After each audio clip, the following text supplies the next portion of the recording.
camshaft sensor, socket. Ohms tester natin, ilagay natin sa DC. Ayan, 11 volts. Ito ay ground. Ito siya ang ground. Signal ito galing ng computer box. Ito naman ay supply. So, ibig sabihin supply, yung 12 volts. So, ayan. Test natin. Ito yung supply. Select muna natin ito sa ohms. Yan, naka-ohms yan. Ito yung ground.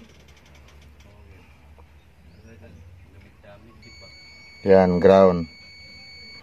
Ito siya ang signal papuntang computer box. Itong gitna. Lalabas dito na kuryente ay 4 volts, 5 to 3 volts. Yan, select natin ito sa yan DC. 4 volts siya. Ayan o.